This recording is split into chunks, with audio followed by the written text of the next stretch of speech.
भागवत कथा कोई भी कथा हो, उनमें सब में एक बहुत सुंदर जनरल नॉलेज होती है। इस समय की एक जनरल नॉलेज के भगवान आए तो क्या करना चाहिए। अब जैसे दाई माई का यहाँ प्रोग्राम है, आप लोग सब लोग मन से जुड़ गए इसमें। भगवान आता है तो भगवान से मांगना कैसे चाहिए, ये कौन सिखाता है हमें। बोले अगर हम केवल चरित्र थोड़ा सा सुनेंगे तो बहुत समझ में आ जाएगा कि भगवान को कैसे मिला जाता है। ध्यान से सुनना जरा, आपने कई बार सुना है, आप अक्सर सुनते हो, लेकिन इसको ध्यान से सुनना, बहुत सुंदर होमवर्क है आज का। केवट ने सिखाया कि भगवान आए तो हमें क्या करना है।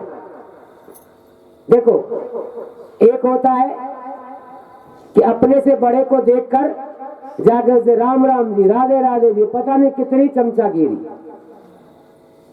केवट ने सिखा दिया कि उससे अपने से बड़े से कैसे मांगना है।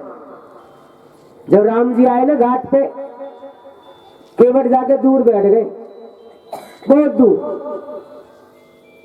राम जी ने चारों तरफ नजर घुमाई और लक्ष्मण से कहा, भैया आप एक बात बताओ, यहाँ जो केवट थे वो नजर नहीं आ रहे। बोले महाराज मुझे नजर आ रहे हैं। बोले कहाँ है। बोले वो देखो उस दिशा में बैठे हैं। इन्हें पता नहीं हम आ गए हैं। बोले कभी कभी कोई भक्त होता है, कोई अहंकारी होता है। अब आप भगवान हो, मुझसे ज्यादा आप जानते हो, मैं क्या जानूं। हाँ ये है, अगर आप कोई आदेश दोगे तो उसका पालन करूंगा। बोले जाइए तो, और जाके केवट से कहो हम आए हैं। ध्यान से सुनना जरा। लक्ष्मण पहुंचे और जाकर बोला, चोरे भैया केवट जरा हमारी बात सुनो। केवट कुछ नहीं बोले। लक्ष्मण जी थोड़े अभिमान में आ गए। शेषनाग के अवतार है ना, शेषनाग के। शेषनाग समझते हो, जो भाई बंधु घर में के कुछ ना कुछ करता है, लड़ता ही रहे, वो शेषनाग है। लड़ते ही रहे, पुरस्कारते रहे, अच्छा बोले ही नहीं कभी। वो कौन है। बोले नाग। और माताएं बहने, बोले वो तो पूरी दुमही है, उनको भी कम नहीं है। अब जैसे ही वहां पहुंचे तो जाके बोला, अरे केवट जरा हमारी तरफ देख तो सही। बोले महाराज मुझे आप में कोई इंटरेस्ट नहीं है। बोले इंटरेस्ट नहीं है। बोले ना, क्यों। बोले हमें राम जी में इंटरेस्ट है। कि राम जी में, तो हम उसके भाई है ना। बोले कोई बात नहीं महाराज, लेकिन आपसे कुछ बात नहीं करनी हमें। बोले कोई वजह। बोले एक वजह है ना। बोले क्या। कि जिस समय हम कछुआ देना, हम विष्णु भगवान से मिलने जाते थे तो आप हमें भगा देते थे। आज आप यहाँ आए हो ना, इसलिए मेरा घाट है, मेरा घाट, हमसे जरा ढंग से बात करो। लक्ष्मण जी ने सोचा पार लगाने वाला यही है। भैया ने कहा था कि वनवास जा रहे हो, थोड़ा धीरज रखना, ठंडे रखना, क्रोध मत करना, कोई भी मिल सकता है आपके सामने, एक से एक बड़ा ज्ञानी टकरा सकता, क्रोध मत करना। चुप हो गए। तो अपने कहो, मैंने तो जो इससे मांगा दिल से वो सब मिलता चला गया। केवट ने कहा भैया सुनो, आपसे हमें बात नहीं करनी, आप हमारे बात करने के योग्य नहीं हो, या ये समझ लो कि हम तुम्हारे योग्य नहीं है।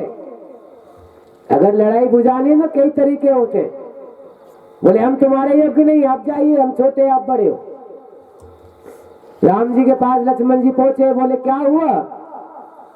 बोले महाराज आप तो कह रहे थे वो पार लगाएगा, वो कहीं पार लगाने वाला नहीं है, बोलने की तो उसमें तमीज नहीं है। बोले नहीं नहीं, केवट है, बहुत बड़ा भक्त है हमारा, आप नहीं जानते उसे। बोले मुझे उसे जानना भी नहीं है, आपको जानना है तो आप जाइए और आप बात करो, मैं नहीं करूंगा उससे। बोले वो आपको पहचान गया है ना, आप शेषनाग हो, वो कछुआ था, आप उसे मिलने नहीं देते थे हमसे, आज फिर आप माध्यम बन रहे हो बीच में।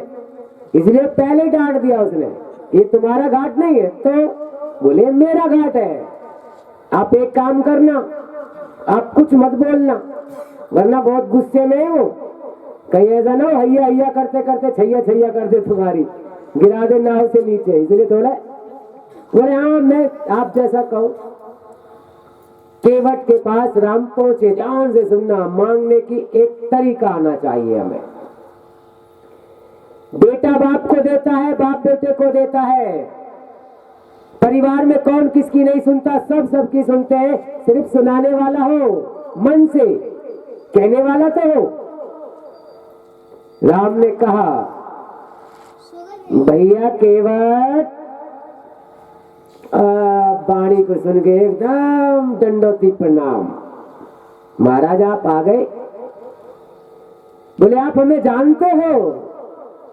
बोले महाराज पूरे खानदान को जानता हूं, दशरथ के पुत्र हो, अयोध्या के रहने वाले हो, और कुछ बताऊं क्या? बोले बस इतना ही काफी है। आप हमें पार लगाओगे? बोले महाराज आपको I am sorry, no, never, नहीं, पार नहीं लगाऊं। आप हमें जानते नहीं हो? बोले जानता हूं इसीलिए पार नहीं लगाऊंगा। जो आपको नहीं जानता वो नाव में बिठा के ले जाएगा, और जो जानता है वो कदापि नहीं बिठाएगा। बोले ऐसी क्या गलती हो गई हमसे? बोले महाराज तुम में गलती नहीं है। तो बोले महाराज तुम्हारे जो चरण है ना, इनमें बहुत बड़ी गलती है। इतनी बड़ी गलती है इनमें कि एक बार वो पत्थर से लग गए थे, वो औरत बन गई, स्त्री बन गई। हाँ, मोतेक महात्मा ने बताई। हाँ, मोतेक महात्मा ने कही कि तेने चमत्कार सुनो केवट। तो हमने पूछा क्या हुआ? बोले अहिल्या तर गई, अहिल्या पत्थर बन गई, पत्थर से स्त्री बन गई।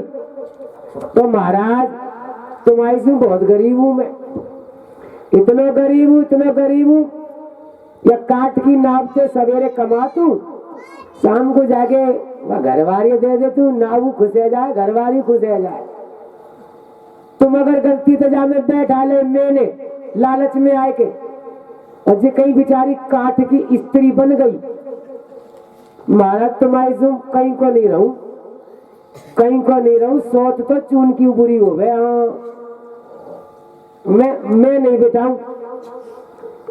राम जी बोले केवट आप हमारे बारे में इतना जानते हो? बोले हाँ महाराज। बोले अगर आप इतना जानते हो तो कोई समस्या है तो कोई समाधान तो होगा।